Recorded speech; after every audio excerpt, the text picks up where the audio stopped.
Saint-Etienne 11e reçoit pour la première fois de son histoire Quevilly-Rouen 8e, 3 points devant. Battu à Laval lors de la dernière journée, les Verts veulent réagir face à QRM, invaincu depuis 6 matchs, 2 victoires, 4 nuls. Les Stéphanois peuvent une nouvelle fois compter sur leur public ainsi que sur leur capacité à marquer. Cela a été le cas lors des 14 derniers matchs de championnat. C'est la meilleure série en cours. Monsieur Lega au sifflet. Une partie qui peut être débridée entre les joueurs d'Olivier Chouafny et ceux de Laurent Batles, puisque les deux équipes sont assurées de se maintenir et n'ont pas la possibilité de se mêler à la lutte pour la montée.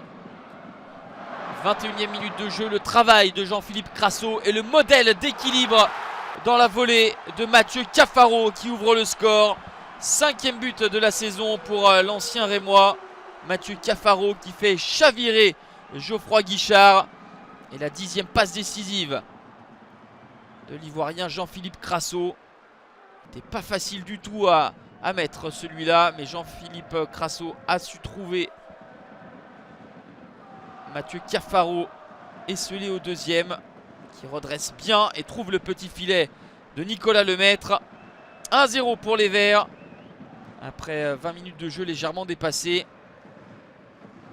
Et QRM va répliquer avec cette frappe en tête de surface de réparation de Gustavo Sangaré. Elle était vicieuse, elle était cadrée. Et la manchette nécessaire de Gauthier Larsonneur pour empêcher l'égalisation des hommes d'Olivier Chouafny. Le Burkinabé avait enroulé, contourné les défenseurs, mais s'est heurté à un Gauthier Larsonneur inspiré. Perte de balle des Stéphanois et la projection pour QRM. Égalisation de Mamadi Bangré. 7e but de la saison pour Bangré qui remet les deux équipes à égalité à quelques minutes de la fin de cette première période. L'équilibre précaire pour les Verts avec cette perte de balle immédiatement sanctionnée. Un but partout, c'est le score à la mi-temps. Saint-Etienne qui ira à Caen lors de la prochaine journée avant de terminer à domicile face à Valenciennes. Le match aller avait déjà été spectaculaire avec un score final de 2 buts partout. On a assisté à une première période alerte, assez ouverte. La deuxième le sera tout autant. Des beaux gestes encore avec Mathieu Cafaro qui oblige Nicolas Lemaître à claquer au-dessus de sa barre transversale. Saint-Etienne est dominateur dans cette deuxième mi-temps. Va insister. On passe par les côtés. Ballon dans la boîte. C'est mal renvoyé par Til Sissoko et Dylan Chambots va en profiter pour marquer son 3e but de la saison. Son 2e consécutif et surtout redonner l'avantage aux Stéphanois. À la 66e minute, Saint-Etienne mène 2 buts à 1.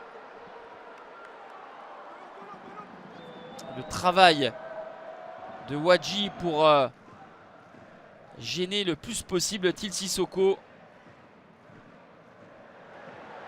On va retrouver Wadji en passeur décisif pour Kader Bamba à la 73e. 3 buts à 1 pour les Stéphanois.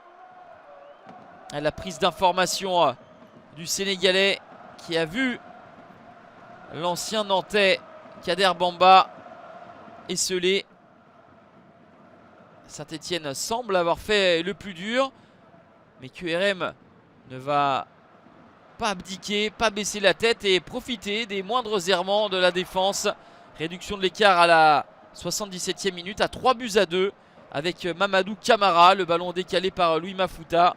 3 buts à 2, c'était le score final lors de la dernière réception des Verts face à Guingamp, mais ce ne sera pas le score final ce soir puisque Til Sissoko va être poussé à la faute par Jean-Philippe Crasso et marqué contre son camp.